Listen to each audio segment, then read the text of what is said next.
Добро вечер, драги гледачи. Јас сум Дардан Венецки, а вие следите емисијата Македонија мајка на светот. Темата на вечерашната емисија е Во името на вистината. Тоа е насловот на овој мини серијал што го водиме со нашиот вечерасен гостин. Ова е четврта емисија во редоследот. Ќе насловам Кој краде историја. Мој гостин со кој што ќе зборувам на оваа тема е господинот Петар Поповски, доктор по историски науки. Добро вечер и добро дојдовте. Добро вечер на вас и на вашите гледачи. Ова е значи четвртата емисија во серијалот. Темата, како што реков, е Кој краде историја. Во претходната емисија, односно во претходните емисии зборувавме за изворот на европската цивилизација, потоа зборувавме за потеклото на европјаните и во третата емисија зборувавме за живите сведоци како доказ за потеклото на европјаните и најстарите жители на европскиот континент се разбили на овој македонски полуостров. Видовме кои се најстарите жители, кој е најстариот народ, најстарата држава, односно првата држава, првите организирани населбина организирани на европскиот континент, првите цркви. Ако забележавте, драги гледачи, се врзува за овој македонски полуостров во чиј центар е Македонија и македонците. Сите наши соседи, за жал, не негираат староста, потеклото, постоењето. Сите велат дека сме млада нација, млад народ, Титова или коминтерновска творба, нешто што постои од 44-45 година. Едни ни оспоруваат име, други народ и јазик, трети црква, четврти со оружје се закануваат.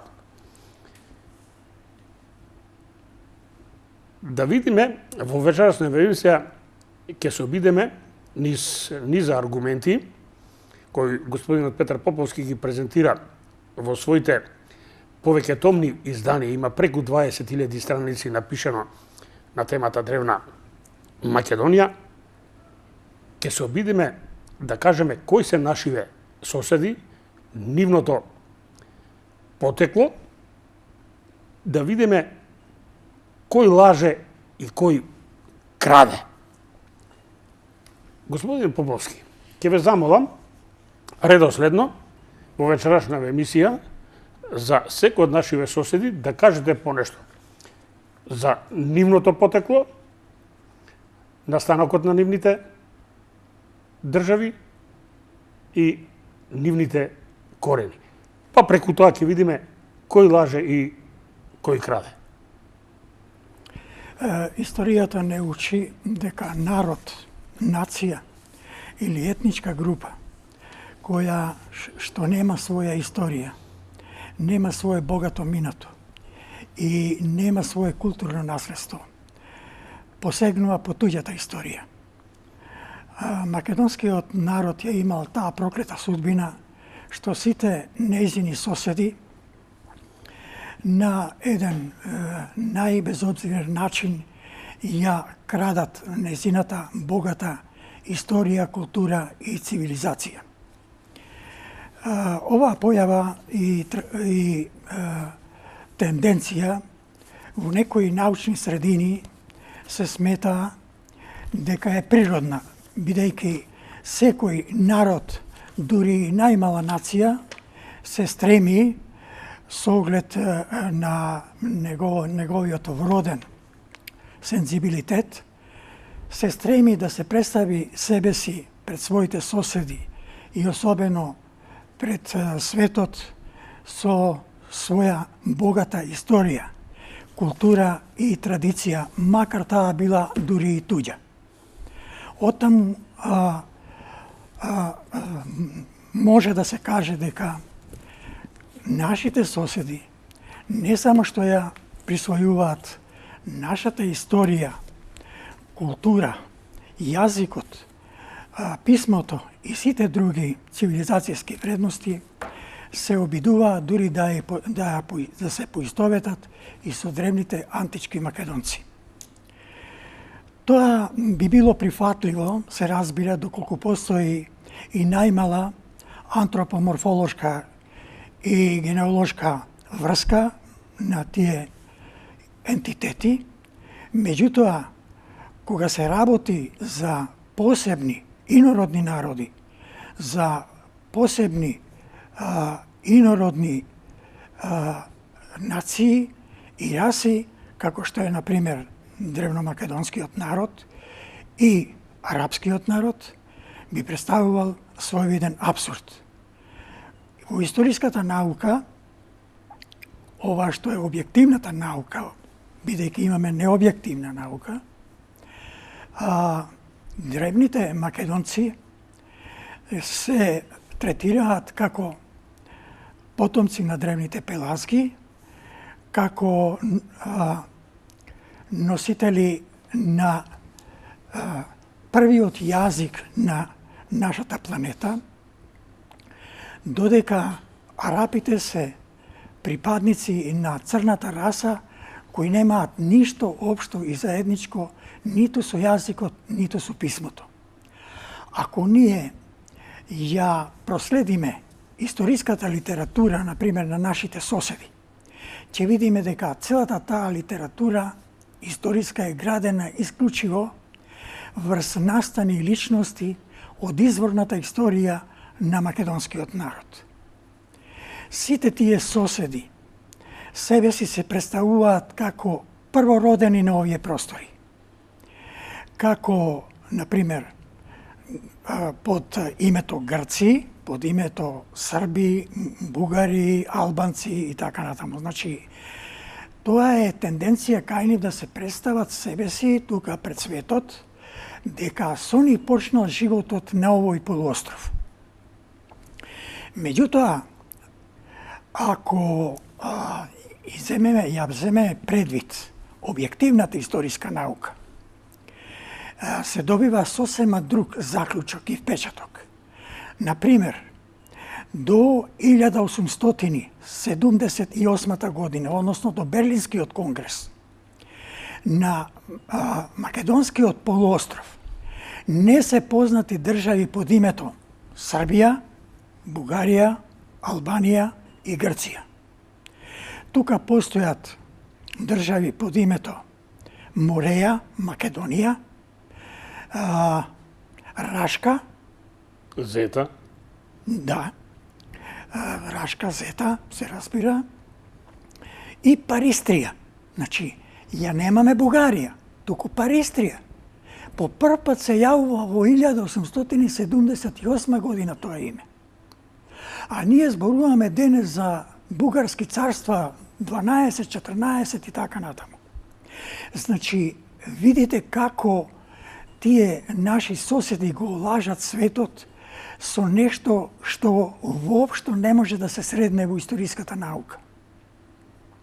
Например, да почнеме од денешните грци. Грците на овие простори по прв пат се познати, се јавуваа заправо на крајот на 6-тиот и почетокот на 5-тиот век од Старата ера. Тие потекнуваат од Источна Сахара, значи од арапскиот свет, потоа од арапскиот архипелаг во Азија и од азискиот континент, значи етнички групи собрани од азискиот континент. Ако фрлиме поглед, например, на историјата за Мореја, на германскиот научник и истражувач Фалмераер, тој многу добро пишува, кој многу истражувал на тоа поле. Вели, грците вика на овие простори дојдоа во полудива состојба. Тие во својот речник имаа само 12 до 18 зборови, кои што служеа исклучиво за меѓусебна комуникација. Херодот пак ни кажува дека грците, односно хелените, тој ги именува како хелени, хелените на овие простори по доаѓањето, бидејќи немале свој јазик, го прифатиле јазикот на домородните пелазги. Диодор пак ни соопштува дека хелените по многу столетија го прифатиле и писмото на древните пеласки. Сега нас не убедува западната псевдонаука дека постои некаков старогрчки и новогрчки јазик, значи дека постои некакво старогрчко и новогрчко писмо, а всушност се работи за морејско, јонско или егејско јазик и писмо. Значи не се работи за некоја посебна нација која што имала свој јазик и свое писмо. Тоа значи дека Западот се обидува да ја представи Грција како ентитет кој што ги населил етничките македонци. Меѓутоа, во науката постојат стотици автори кои го негираат тој факт. Значи, нивни успех, значи успехот на западниот свет, која негира македонската нација, е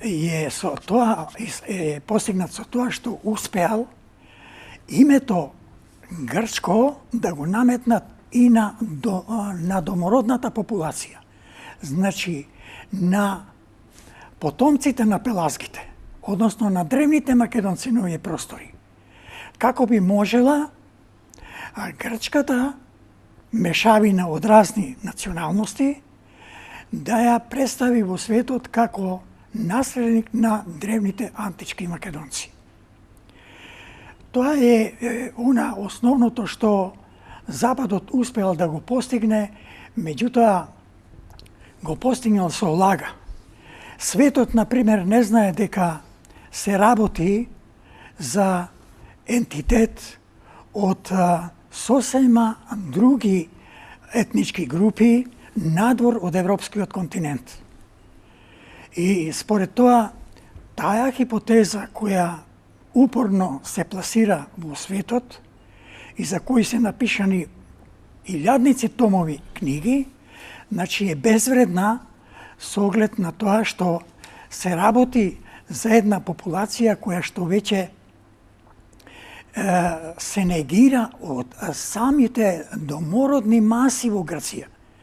Како што знаеме ние, например, некаде на почетокот на оваа година, на грчкиот парламент се јавува пратеник од водечката политичка партија, кој што по прв пат прозбори на македонски јазик и во една посебна емисија истакна дека не треба да ни пречи нас тоа што тие се нарекуваат, северниот сосед се нарекува Македонија и неговите жители го носат името македонци.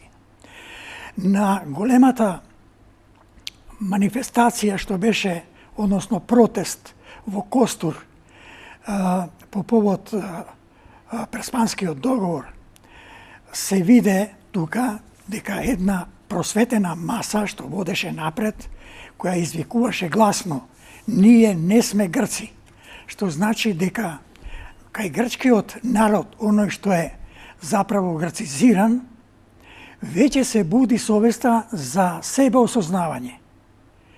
И јас изнесам еден многу карактеристичен пример на еден грчки писател, историчар, може да се каже историчар, истражувач и многу популарен во грчката историја, Никос Димо, кој живее во Хамбург. Тој имаше пред 3 години едно своје интервју во германскиот весник Die Welt, во кој што ја разобличи воопшто антимакедонската политика на западниот свет. Тој многу добро кажа во своето интервју. Вели: Западот, вика, ја измисли приказната за нас грците. Ние не сме грци. Ние сме, вели, како и сите други народи на Македонскиот полуостров. Како и сите народи на европскиот континент. Ние сме европејци, што значи веќе кај него се јавува свеста дека не е тоа што западниот свет им го наметнал името на колонизаторите што дошле од други континенти на овие простори.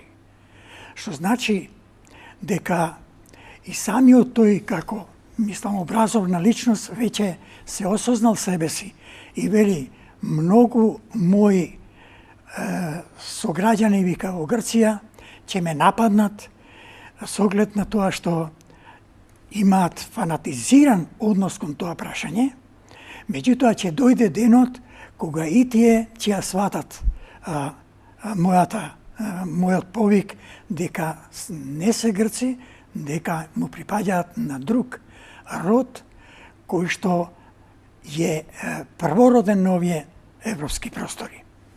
Тоа е она интересното за грците.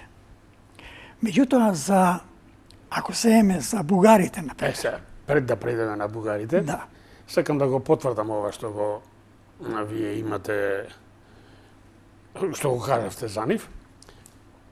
Вие имате напишано преку 20.000 страници на темата Античка Македонија и се разбира за нашиве соседи. Пред мене е двотомната украдена историја. Тоа е општо. Вие имавте и Античка Грција, книга фикција. Да. Практична. Фикцијата Античка Грција, бидејќи тоа е државна творба од 19-тиот век. Античка академска фикција. Да кажам за сите гледачи на телевизија Сонце, не го кажавме во изминатите емисии, делата на господинот Поповски може да се најдат во Култура Скопје и Култура Струмица, во Матица Македонска во Скопје и во Просвета во Охрид. Еве, извадив јас неколку цитати од украдената историја, том први,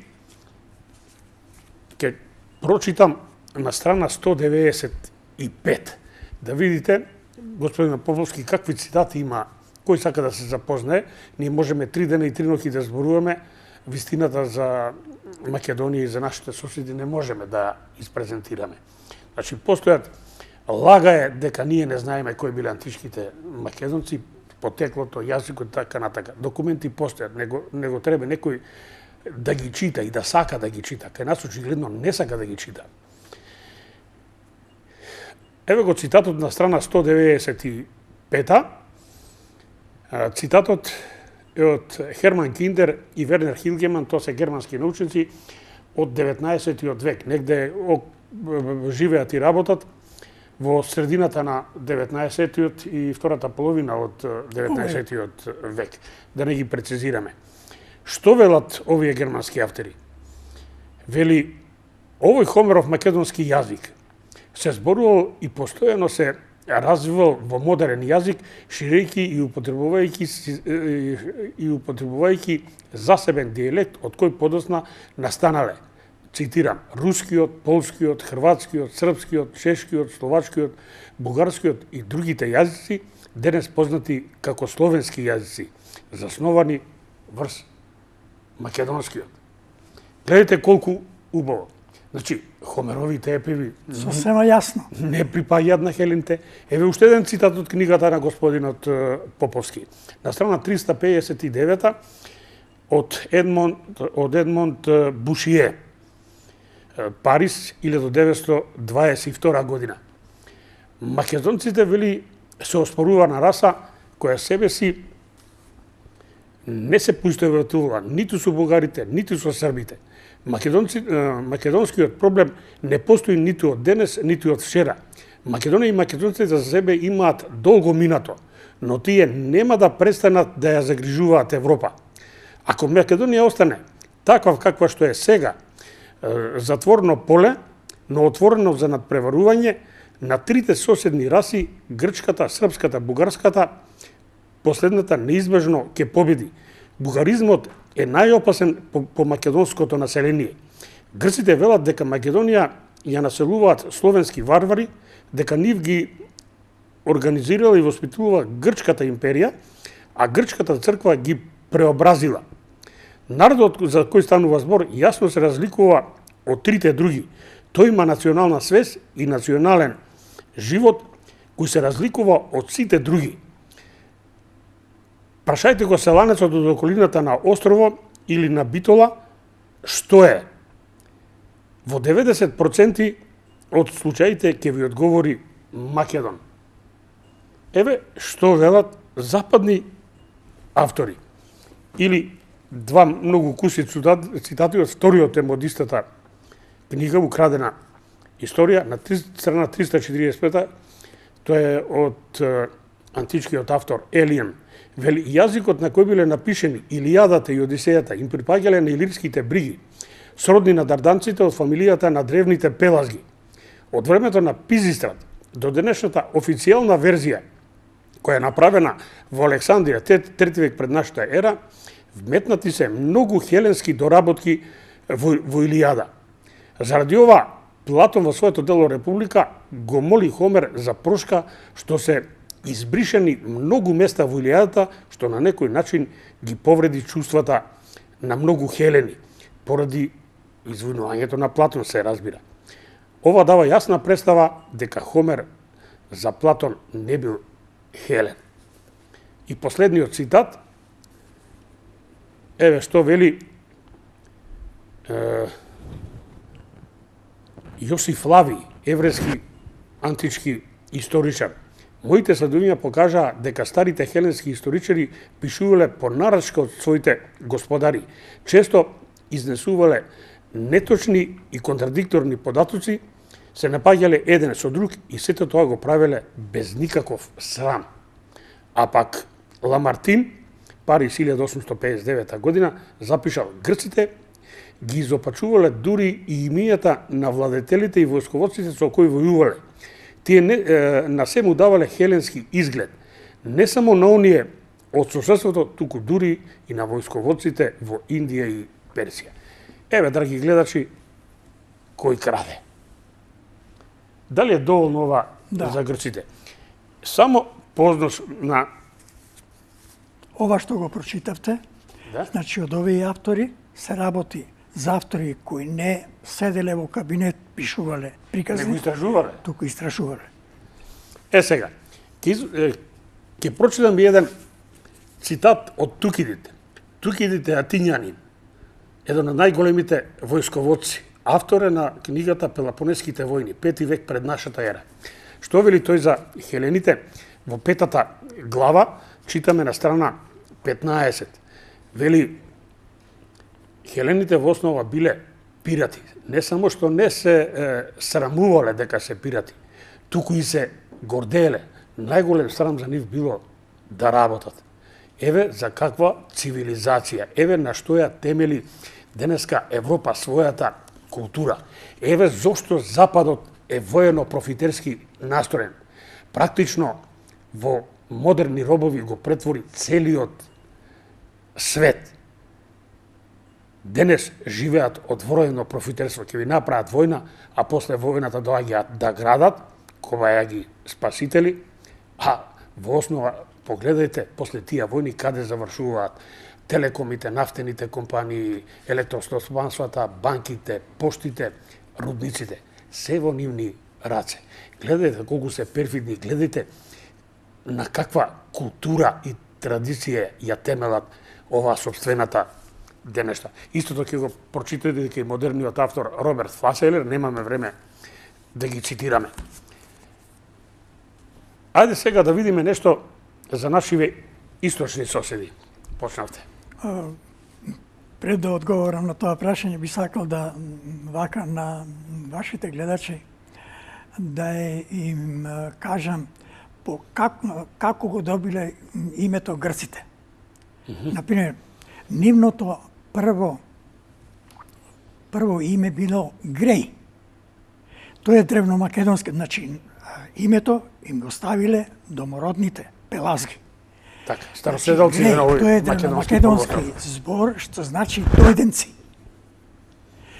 Тој збор денеска живее во Пелагонија, во Чешка, Словачка и Словенија. Значи, тој збор го имаме и денес.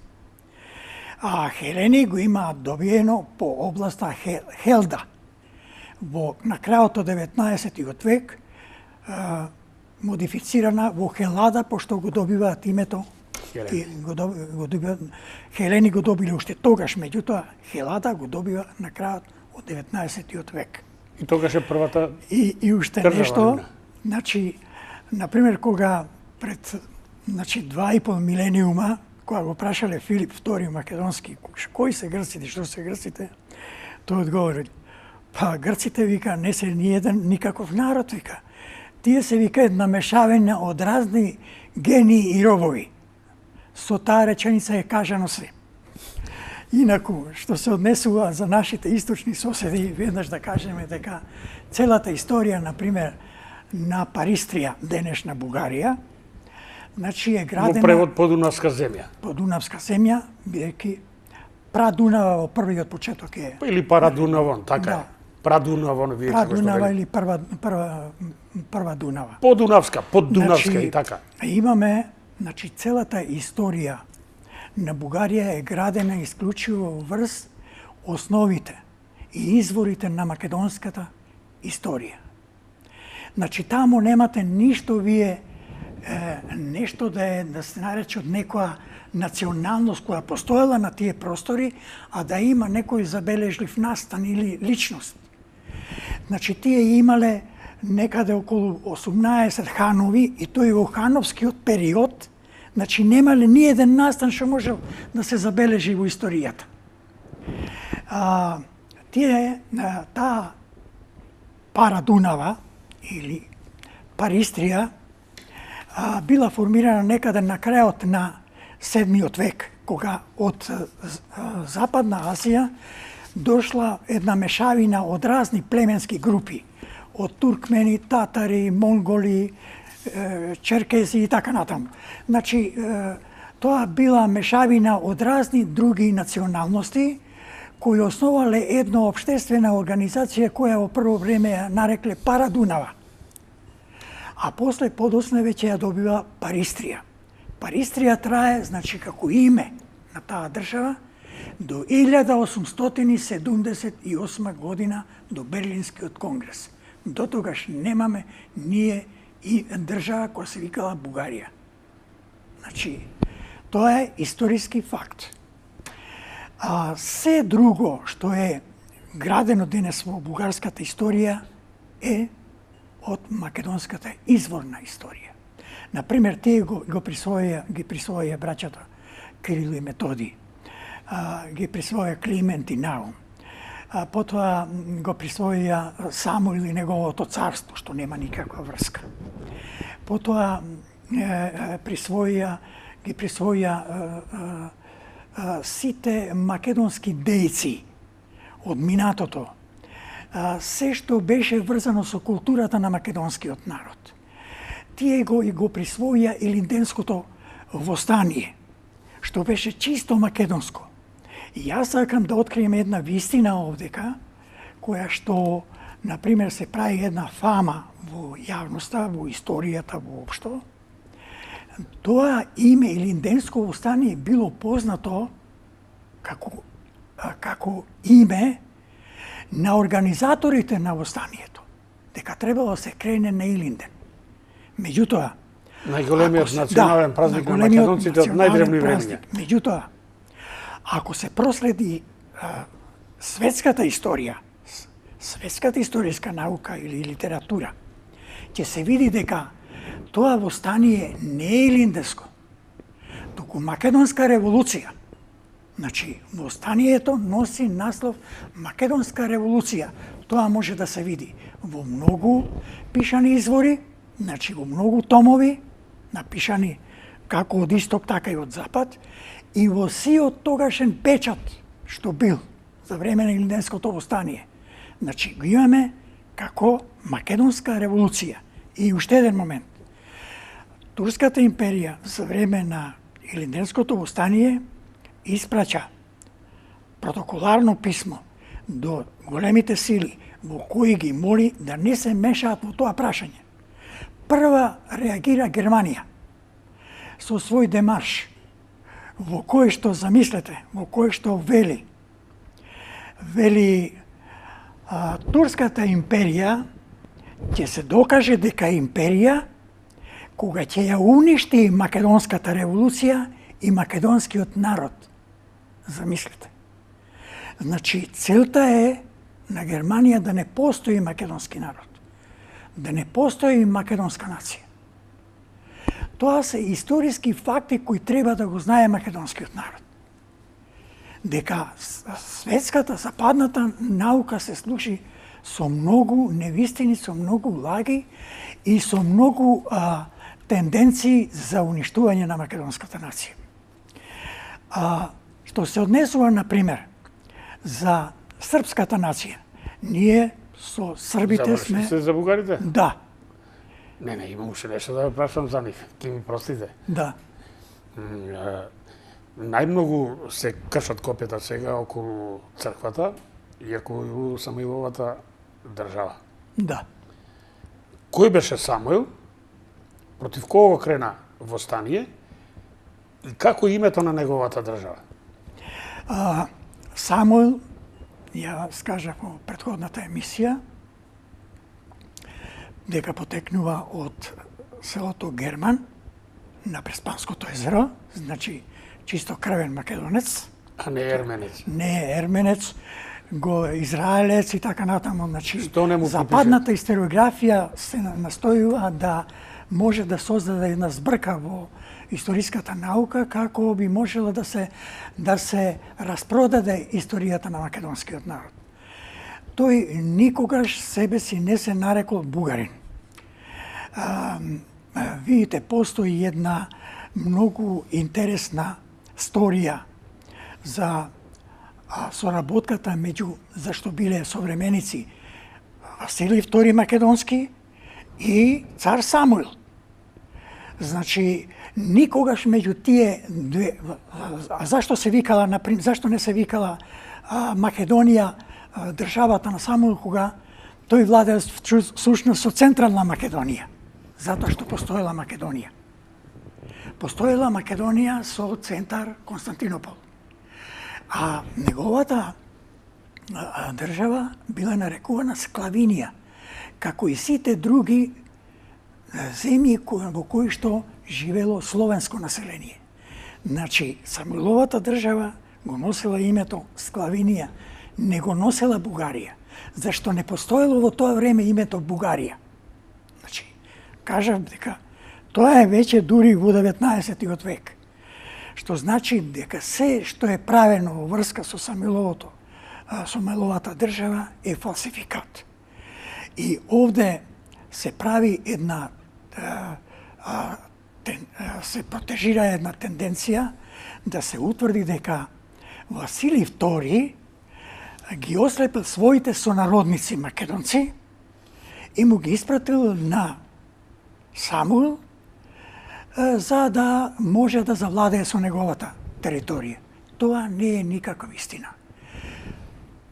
Василий II на 3 пати го предупредил Самуил да се откаже од одбраната на земјата со платеници надворешни, не собствена војска.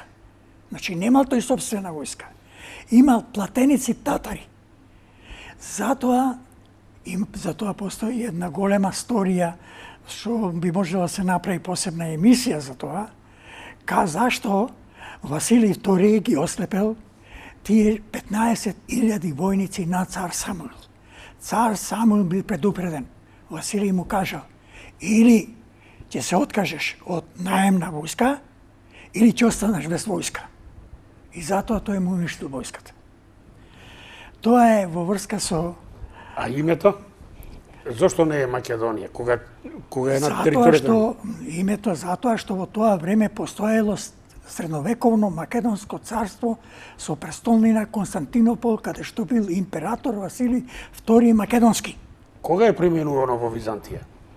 Византија е применувано 150 години 150 години по згаснувањето на восстанието, кога турците го освојуваат Константинопол, значи го освојуваат Константинопол 1453 година, Така е. и после 104 години, замислите, после 104 години, Волф, германецот Волф, го прекрстува тоа средновековно македонско царство во Византија, за да се избриши името македонско. А инаку, сите монети, сите документи се со државен печат кај што и Македонија, значи на тоа царство. Видите, тие Западот инсистирал, доводел кон тоа заправо да може да се избриши тоа царство како македонско, да не постои. И јас неколку пати, например, на интернет го имам поставено прашањето на нашите историчари да имат говор. Зашто државата на цар Сајмул не го носела името Македонија, а носела сосема друго име, бидејќи владела со Централна Македонија, бидејќи постоела веќе Македонија. Токму така. Иначе, две работи сакам да го допълнам господинот Поповски пред да продолжи. Значи, единствениот документ за името на државата на Самуил од германските извори, тоа е една гравура на која се представени 4 граци, и јас сум ги пуштал во моите емисии во претходниот период. Може беше добро да ја подготвам и за оваа емисија, меѓутоа сметав дека е неколку пати пуштена, да не се повторуваме. Таа е негде од самиот крајот на 9-тиот почеток, односно на 10-тиот почеток на 11-тиот век. Тоа се 4 девојки, 4 граци во 4 различни носици со 4 круни, а на нив се напишани имијата на 4 најголеми царства во Европа. Германија, Галија, Рим и вториот Рим е тоа уствари. На кого мислеле, не знам. И четвртата е Склавинија, девојка во Словенска народна носија. Иначе и Гоце Ангеличин Жура во своите дела, ја имате и во писмена форма. Сега, сакам да кажам една работа. Од каде доаѓа често пати изворите ке прочитате бугарски, цар Самуил, црквата бугарска. Има една работа која што недоволно нашиве, не би рекол неуки, него инструирани историчари, ја избегнуваат, а тоа е тематската поделба на Второто Македонско царство од 16 век наречена Византија. Таа е поделена на воено-административни области, така наречени теми. Тракија е наречена тема Македонија, а Македонија тема Бугарија. И сега внимавајте, во Тракија е именувана Македонија, а Македонија Бугарија. Знаеле зашто го прават челниците на ова Второ Македонско царство? Се плашеле од воскресот на славата на античките македонци, заради своји интереси, да не ги обяснуваме, тоа е тема за една посебна емисија, од таму доаѓаат забуните. Кога ќе прочитате Самуил, цар на Бугарија, или Охридската архиепископа, односно поглаварот архиепископ Охридски и на цела Бугарија, тоа се однесува на темата Бугарија. Иначе во времето кога Самуил формира државата, Бугарија не постои. Таа е уништена од Византија во заедничко содејство со Свјатислав. Така ли беше? 971 престанува да постои. Овие што ги набројавте вие, овие писанија не се значи праени во соодветниот историски период, туку се праени после Берлинскиот конгрес, кога веќе Бугарија го добила името од Паристрија во Бугарија. Замислете, значи после тој период се е друго лага, значи како што е целата западна историографија претворена во лага. Па еве, јас овде имам две книги кои сакам може да ги побора. Едната од Александар Донски, етногенетските разлики помеѓу македонците и бугарите. Доживеа неколку реиздања и многу интересна книга, има многу подоци во неа, и кон етногенезата на македонскиот народ од Драган Ташковски.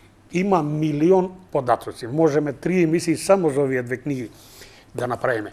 Ке видите во нив дека бугари во Бугарија, до што вели господинот Петар Поповски, до Берлински конгрес немаше. Се изразува илири, трибали, грци, Најмногу тракици. тракийци, има преку 20-30 именуња, се само не грци. Затоа и отец па Исај во својата славено-българска историја ќе изјави: Българине, зашто се срамуваш да кажеш дека си българин? Тие немале бугарска Да, ма од свест. поново време е тоа ставено. Све од поново, така е. А бугарите тоа го објаснуваат, вели 500 години сме биле под турците, Тоа не е па се заборавило бугарското име, како да другиве не биле под турско родство, како не заборавивме ние, како не заборавија другите кои се што се. Само тие Да. заборавиле. Сега има еден многу еден порасол за бугарите да завршиме. Со еден цитат го објавува Донски во оваа книга која што ја пред малку покажав. Тој ја цитира книгата на рускиот научник Халиков од татаро-монголско потекло, во кој има еден покрет. Таму тие сакаат да си го сменат името во Болгари, не татари, има еден на област Татаристан. Во Вулгари. Да, не сакам да сега има да. вулгари, булгари, волгари и така натака, различно го толкуваат, нема да полемизирам со вас, вие сте тука најупатен. Али сакам да прочитам еден текст. Бугарите за себе велат дека кога дошле на овие простори, го дале името бугари, она денеска што го имат, а го зеле јазикот. Словенски, но не кажуваат кој словенски. Овде на Балканот имаме, односно на овој македонски полуостров, имаме 6 јужнословенски јазици. Тие не кажуваат кој јазик го зеле. Ја ќе замолам режијата да го пушти текстот, јас го поведу, 4-5 реда се само, и ќе го читам колку умеам, бидејќи е на старобугарски оригинално, што си го донесоа бугарите на чело со Аспарух. Еве, гледате и вие на екраните.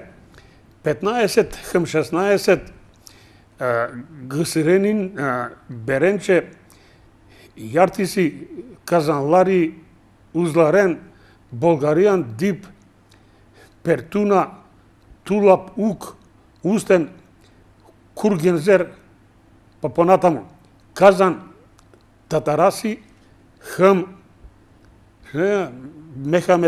Мухамед Еминен, Узен, Болгар Лардан, Дип, Хасаплави, Бик, Гитрзле, Мони, Енин, Ел Болгари. Тоа е за некој си, значи, Мохамед Еминем, наречен Ел Болгари и така натака. Дали некој може да разбере барем еден збор од овој оригинален бугарски јазик што го несоа бугарите на чело со Аспарух во крајот од 7 век? Па не може никој. Меѓутоа, јас на себе го поставам прашањето, кој е тој јазик што го зеле? Овој го оставиле. Денес се зборува друг, така наречен словенски. Меѓутоа не кажуваат кој. Јужнословенски се словенечкиот, бозанскиот, хрватскиот, односно српско-хрватскиот, па денес поделен во хрватски и српски, црногорскиот и македонскиот. Најблиски им се македонците и србите, тие не сакаат да кажат чив јазик, а денес еве ги слушаме Каракачанов и Захариева, нашиот јазик бил бугарски. И сега уште нешто, господине Петар Поповски, има една книга Зелениот гроф од Иван Тодоров, објавена 1980 година во Варна, во која што Тодоров ги опишува уште таму негде 15-16 век бугарите дојдени со свилени шалвари, од половина нагоре, голи со бричени глави, со коњска опашка на стап место знаме, а Донски на едно место додава уште со живо месо под седло татар бифтек. Можете ли да ги замислите вака облечени браќата Кирил и Методи да шират христијанство во цела Европа? Да. Никако. Никако. Мислам дека кажавме кој се, иначе се дојдени, тие се антрополошки се разликуваат од нас, жолт тен на кожата, коси очи и испакнати јаболчици. За македонците не треба да кажуваме кои се за сите останати словенски јазици. А па за разлика од тоа, Есхил, еден од најпознатите трагичари во антиката, 6 и 5 век пред наша ера, во трагедијата при Беорги, точно ги опишува грците, дојдени во бел облека, црн тен, црномодри, дојденци од Египет и од Азија, што били господинот, преку Азија се уствари дојдени, некој директно, некој преку Азија. Ајде да видиме кој се сега Нашиве северни соседи. Нашите северни соседи се наши браќа. Значи браќа Од големиот род на пелазгите. Да, кои произлегувале исто така од пелазгите. И тие се обидуваат на некој начин да се представат себе си дека со нив почнал животот на овој полуостров. Нивна, вака може да се каже дека е еден научен, ненаучен факт, дека кога нарекуваат, например, Македонија Јужна Србија, никаде тие во своите истории не ја споменуваат Македонија, туку како Јужна Србија. И дека со Јужна Србија и Северна Србија почнал животот на полуостровот. Треба да се потсетат србите дека до почетокот на минатиот век во нивните учебници, значи во школските учебници, по историја стоеше дека прв народ на Балканот е македонскиот народ. Тоа е историјата на Драгашевич, 1871. Тоа значи имале многу објективен пристап некои српски автори. Нема дилеми. И тој антагонизам нивни кон македонците и антимакедонизмот се јавува некаде после 13-та година, после после Букурешкиот договор, кога Македонија е раздробена на 3, дури и 4 дела. Тие присвојуваат неколку личности од македонската историја, меѓу кои и Георгија Кастриот. Меѓутоа, главната забелешка за грчката, односно за српската историографија е тоа што постојано во нивната историографија македонската територија е третирана како Јужна Србија. Значи, никаде ја нема Македонија. И сега станува да кажеме за нашиот веќе западен сосед. Не, чекайте, имам уште нешто за Србија. Сакам да извадиме некој документ. И околу црквава нешто. Да немаме време. Не, имаме време. Имаме време, јас следам добро. Имам уште половина час. Така да сакам нешто да кажеме околу личностите кои се присвоени. Ние најголем проблем денеска имаме со оспорувањето на црквата. Ние ќе имаме посебна емисија наредната, ќе завршиме овој серијал со црквата, историјата на црквата, средновековната македонска црковна дипломатија и постојбината на првите цркви и ранохристијански базилики. Меѓутоа, ние главен проблем со србите се, гледате, грците ни оспоруваат името, бугарите народот и јазикот, србите црквата. Јас во тоа гледам еден центар на моќ, инструираност од надвор, затоа што и името, и идентитетот, односно и јазикот, и негирањето на црквата, јас ги гледам како негирањето на македонската држава. Преку тоа тие утре ќе се јават со своји територијални претензии. Како идат сега, работиме Македонија повторно, како во 41-а треба да се дели меѓу Бугарија и Албанија. Ако се следат, еве ги настапите на бугарски историчари, нема македонска нација, нема македонски јазик. Ако во исто време ги донесовме законот за добрососедство, односно договорот за добрососедство и законот за јазици, тенденцијата е јасна. Федерализација и можност за сецесија од една страна, и негирање на јазикот, тоа значи се подготвува ова аморфна маса, нема народ, нема јазик, името измислица, народот измислица, значи треба да се дели. Меѓутоа, и нашиот северен сосед од непризнавањето на црквата практично кажува што е. Зошто ја негираат црквата? Дај да видиме кој е сега цар Душан. Дај да видиме кој е Ѓурак Бранковиќ. Да ги видиме народните песни српски што зборува. Видите, што се однесува, например, за српската црква, таа тешко се одрекува од она што таа имаше власт над македонската црква, над Охридската патријаршија. А како ја доби таа власт? Ја доби 13-та година по расцепувањето на Македонија. Значи, таа го наметна своето црковно влијание во Македонија. До тогаш и српската и бугарската црква беа под юрисдикција на Охридската патријаршија.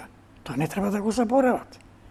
Значи, диецезата на Охридската патријаршија се простираше дури до Панонија и Русија. Според тоа, значи, илузорно е да се тврди дека Македонската црква е некаква српска црква. Значи, таа си е градена посебна и има еден посебен свој тек во својот развој, што таа минала ни сите евангелиски стадиуми, што не е случај со ниједна друга црква на европските простори. 1200 години подоцна се формирани. Тоа е, не може тие никако да се одрекнат од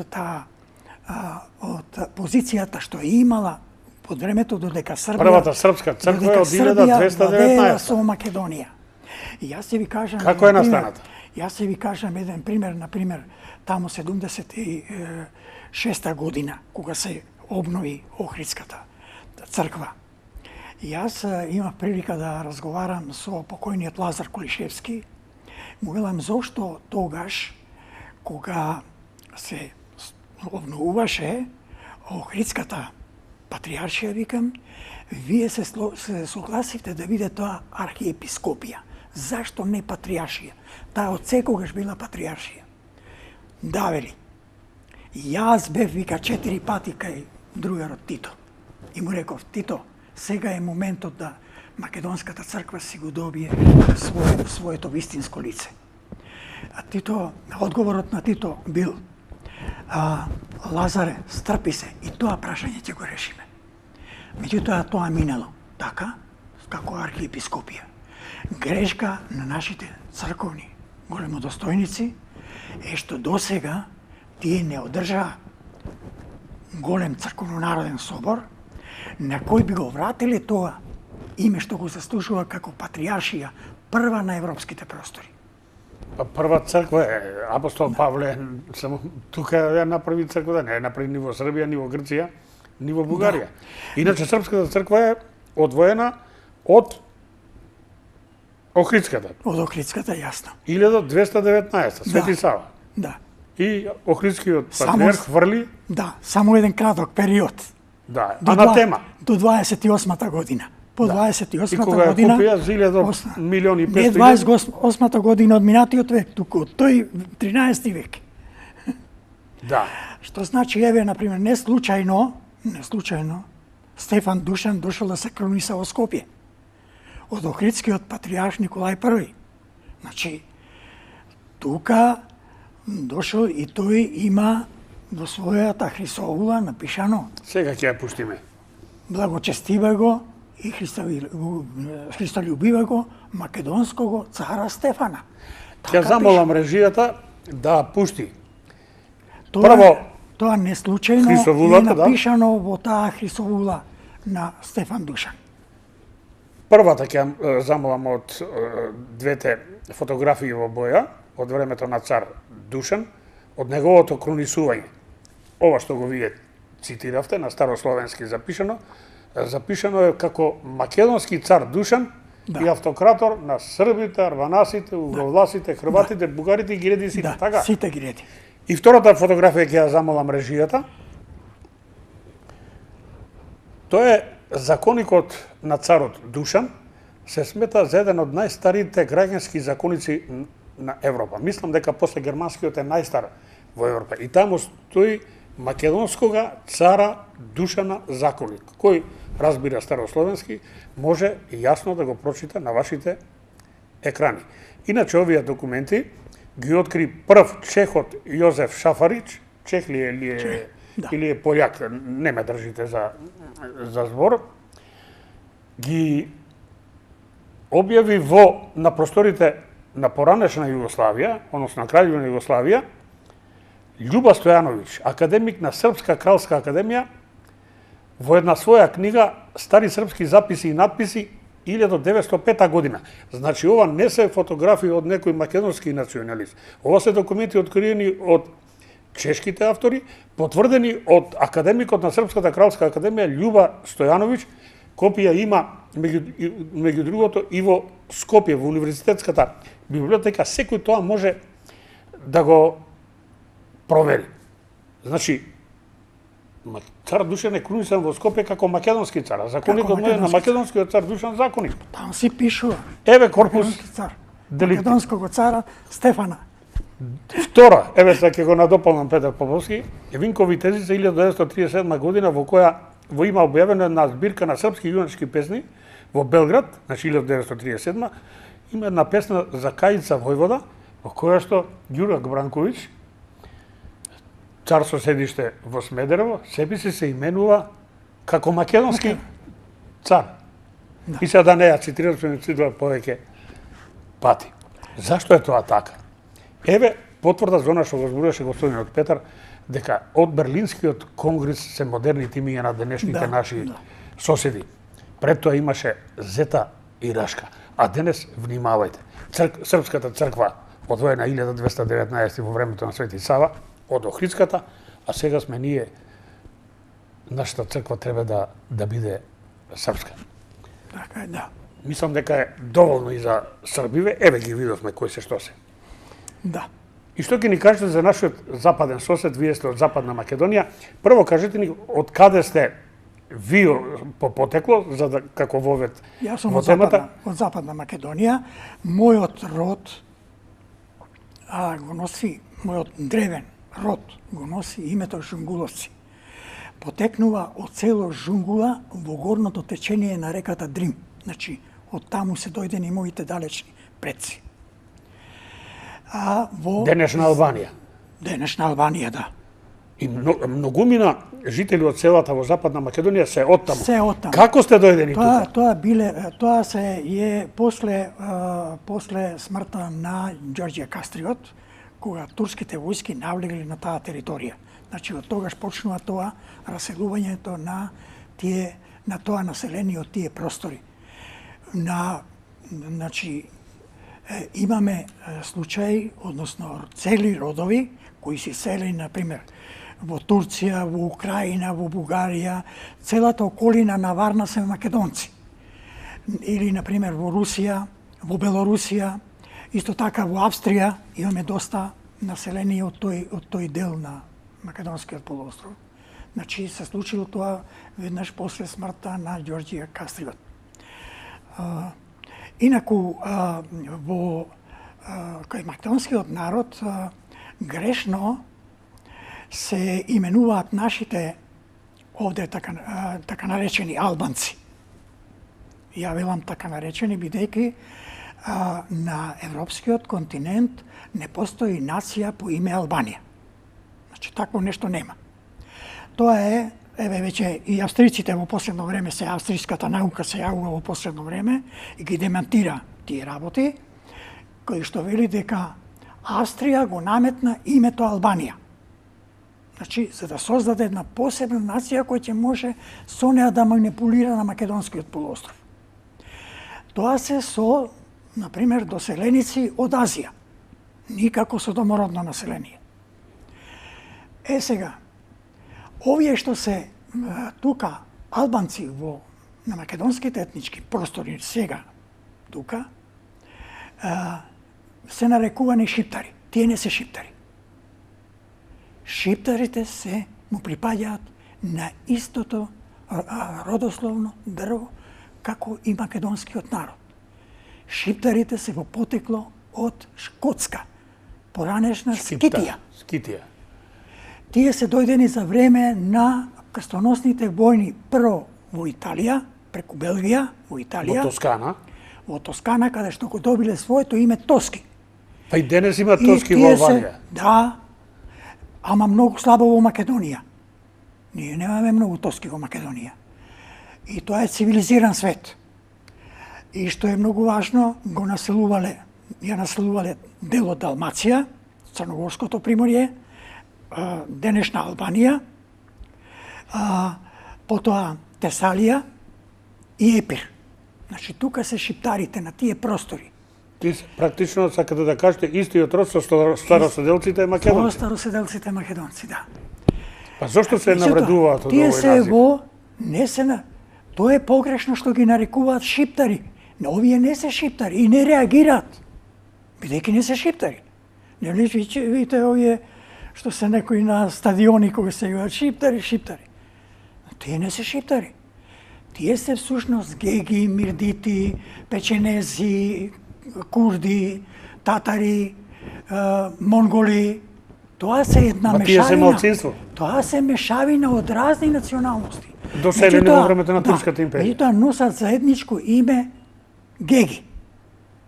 А турците го именуваат со друго заедничко име арнаути. Арнаути. А самиот збор арнаути на турски значи неверници. Тоа треба да биде јасно. Значи, сега кои се тие? Кои се тие што ја крадат историјата? Историјата на Македонија не ја крадат шиптарите. Ја крадат гегите. Гегите на овие простори се дојдени, значи донесени од страна на турците, во третата деценија на 18 век, од страна на Ахмет III, султан Ахмет III. Сите следни турски султани го проколнувале да не остане никаква семка од неговиот род што ги донесло гегите на овие простори. Затоа што ја компромитирале Турската империја пред светот. Со тоа што ги донесло гегите на овие простори. Гегите прво биле населени во Северна Албанија и на Стара планина. Тие што биле на Стара планина во време на руско-турските војни исчезнале, отишле во Романија и се претопиле, додека овие останале во компактна маса. И например, австрискиот конзул кој бил во Скадар 12 години, тој напишал студија своја, која е ништавна за академиите во Приштина и Тирана, а таа е со цела аргументација напишана од Јохан Хан, во која што тој многу добро пишува. Вели вака. Вели, гегите, вика, многу добро знаат дека во селата и градовите во кои тие денес живеат, пред нив живеело домородно словенско население, кои поради нивниот однос и лош притисок биле принудени да ги напуштат своите родни огништа. Тоа е историски факт. Значи старосветолците се пелазгите. Токму тие кои се дојдени овдека пред 300 летија, да речеме, 300 летија, претендираат на македонската историја, дека се тие староседелци на овие простори, дека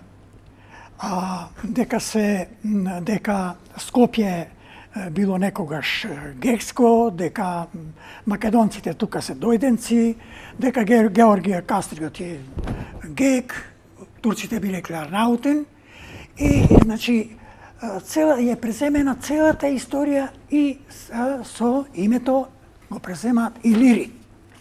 А всушност да ги прашате што значи тоа името Илири, етимолошки да го објаснат, или името албанци или Албанија не знаа да го кажат. Не знаа да кажат и не познаат историјата.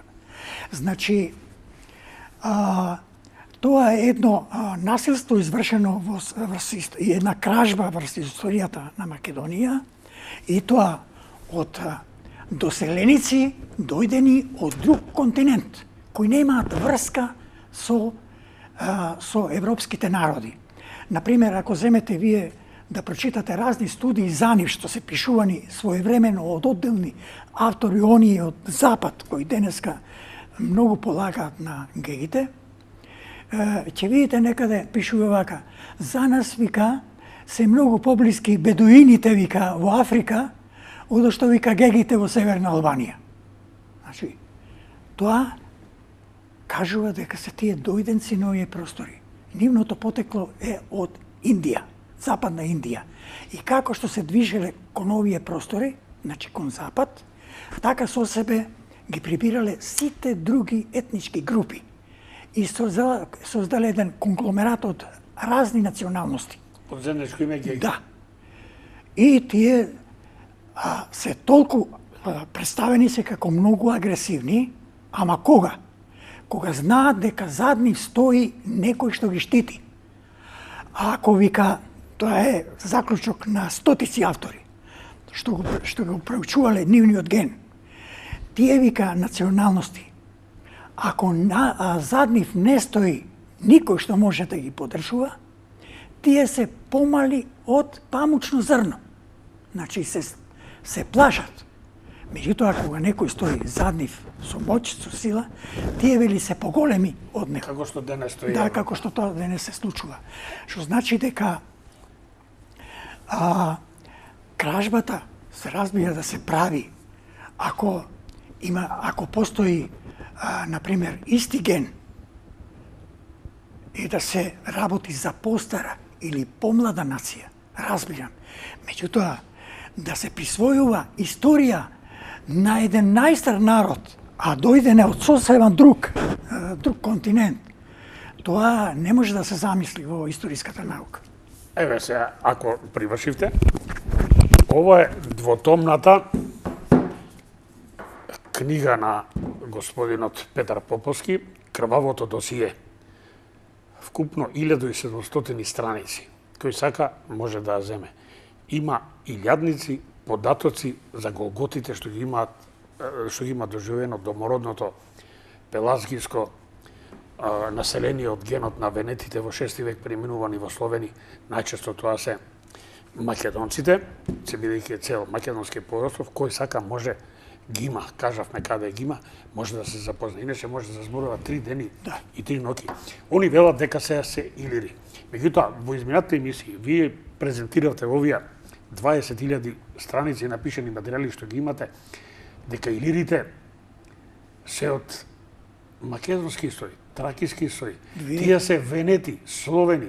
Дури Херодот, еве ќе го цитирам, книга прва, 196 глава, секој може да провери дека илирите ги врзува за венетите, првите и најстарите словени.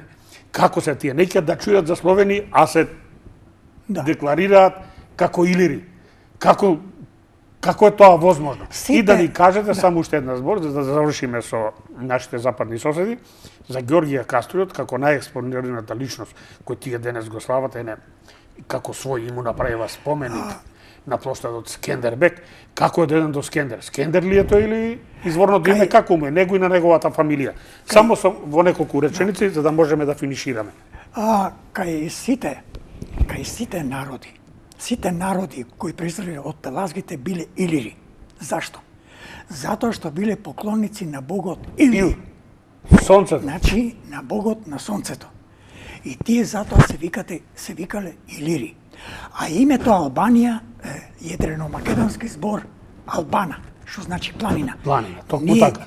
Македонците, значи, што отишле од овој полуостров во Северна Англија, денеска постои Бритиш Албаниен. Во Шкотска. Значи, мислам дека е во британски планини. Да, така. во Шкотска. Има и на Кавказ. Тоа се аргументи од кои нема бегање. Има и во Италија. Да. Јас, видите, сакам да кажам еден податок, дека 80% од населението кои денес се декларира како геви, например, во Македонија, во Србија, Црнагора, во Албанија, на Косово, всушност се гегоизирани македонци, срби, црногорци. Гегоизирани. Претопени. Што кажува тоа? Јас би се послушал со она вашето порано во едно списание кога им предлагавте на оние што се грацисирани да се погледаат во огледало и да си оценат што се. Јас им препорачувам и на овие што се гегоизирани да се погледаат на огледало. Ако навистина има темно... Само за Ѓорѓија Кастриот во 2-3 реченици. Значи, можат да си оценат што се. Што се однесува за Ѓорѓи Кастриот. Ѓорѓи Кастриот многу фино се обраќа до европската јавност, вели во многу вика архивски писма, мене ме нарекуваат, вика, Скендербек. Јас не сум ни Скендер, ни Бек. Мене султанот Мухамед ме прогласи за Искендер, односно, според источната традиција, Александар. Значи, ова е грешка. Тор Александар. Воопште во изворите стои Скендербек. Значи, од Искендер изфрлено и останало Скендер. Искендер е Александар. Токму така, ама западњаците го изфрлија и остана Скендер. Да, и остана Скендер.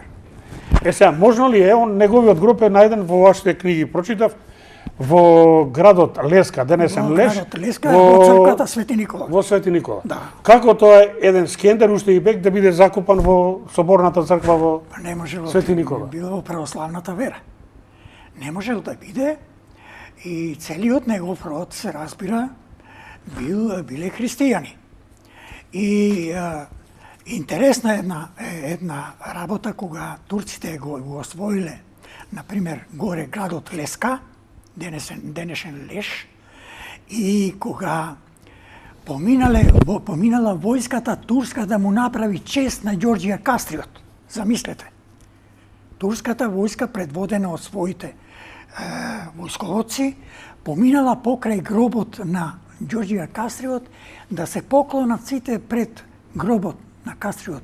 Многумина војници отишле да земат од околната од самиот гроб, да земат од земјата како спомен за Ѓорѓи Кастриот.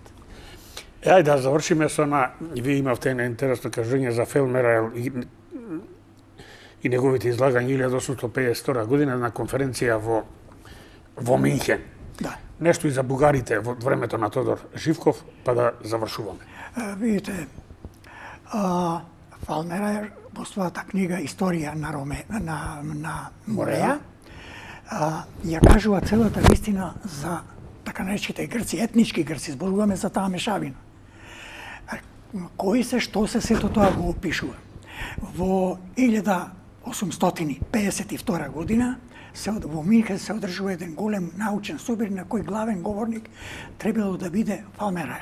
Меѓутоа, германскиот цар Леополд I веднаш испратил наредба да не му се дозволи на Фелмер да настапи на научниот собир со забелешка дека тој со своите научни поставки целосно го уништил кредибилитетот на Грција, која Германија го градела повеќе од 100 години. Тука е кажано се. Значи, кој денес ја штити Германија? Еве како се конструира историја. И ова, например, ние среќаваме сега на интернет, вика во Фейсбук, вели, од мои познати луѓе често го кажуваат тоа, вели, во Бугарија има се, само бугари не. Тоа е еден пример ќе ви кажам јас. Конгрес изјаснува се, само не бугари. Да, од средината на минатиот век, значи 80-тите години, од средината на 80-тите години, јас тогаш бев главен уредник во македонската телевизија. И тогаш постоеше строга југословенска бугарска тајна. За тоа треба да се направи една посебна емисија и со таа тајна требаше да се разреши еден проблем која требаше да го разреши пред тогашниот премиер на Титова Југославија, Милка Планинц, со нејзина посета на Бугарија. И таму, кога требаше да пристигне, заправо мене ме одредија да бидам како шеф на пулот на југословенските новинари во Софија, тука беа дојдени од дома, значи од Југославија, и се што беа дописници од странство, познати новинарски пера. Значи најсилни, се очекуваше нешто големо. И во големата гужва, не знам како мене ме најде, например, протоколот на Тодор Живков. И ми вели другар Поповски, вика, вие треба да присуствувате на разговорот, вика, Живков Планинц. И јас отидов таму и бидејќи немаше место за да можам да седнам, јас стоечки стоев зад Тодор Живков. И сега тука беше и премиерот на владата. И Планинц му поставува прашање на Тодор Живков. Му вели, другар председател, вика, до кога вие ќе го држите отворено прашањето за признавањето на македонците во вашата земја? Тоа беше изненадувачко прашање за Живков. Тој не знаеше. Така се макам како да се спрка, ги покри на рамењата и после тоа одговори на прашањето. Вика, другарке Планинц, па како да ви објаснам? Вели, од тие, вика, службеници што се во приемното деление, вика, во нашата влада, вика, па редум сите тие службеници, вика, што се во тоа министерство до президентот се македонци. Па како да ги наречеме, вика, бугари, односно македонци. Значи, со тоа дава едно признание дека... Па историчарите кажа, дојдовме, го дадовме името, го земавме јазикот. Не кажуваат кој. Дека се македонци сите. Се е кажано со тоа. Се е кажано. Еве кој краде историја. Мислам дека бевме конкретни. Господин Поповски, како и секогаш е исцрпен, кој сака неговите книги може да ги види. И да завршуваме емисијата со една констатација. Денес на Балканскиот полуостров имаме, односно на Македонскиот полуостров, подоцна наречен од 19. век Балкански, една абстрактна ситуација. 20% од луѓето со црно-модер тен, дојдени од Африка, денес владеат со 80% староседелци, пелазги од генот на венетите, подоцна преминувани во Словенија. 20% црно-жолти со испакнати еболцици и коси очи владеат со 80% староседелци во Бугарија. Ке видите, сите се од белите, се од белата раста, од беластите, пеластите, и во Грција, и во Бугарија. 20% од гегите во Албанија владеат со 80% од староседелците, пелазги, беласти, илири, траки, македонци, како сакате, наречете ги. Тоа е абсурд. Затоа, денеска треба да се запрашат нашиве соседи. Сега е Македонија на удар. Не истреби од британските острови, не истреби од Франција, Италија, Швајцарија, Германија, нордиските земји, од Крит, Пелопонес, Мала Азија. Кој е после тоа од нив наред? И да се запрашат дали не е време еднаш веќе да се сплотиме, да не ги трпиме овие голготи. Мислам за вечерва дека е доста. Благодарам за учеството. А овој мини серијал ќе го завршиме идната недела, кога ќе зборуваме за изворот на христијанството и религијата, за првите цркви, првите манастири, првите ранохристијански базилики. Благодарам уште еднаш. И на вас благодарам. Благодарам и на вас, драги гледачи. Гледајте ги репризите четврток 16 часот и недела 9 часот наутро, а со нови содржини, како што и најавивме, повторно со господин Петар Поповски, идниот вторник 18:30. Благодарам и останите со програмите на телевизија Сонце.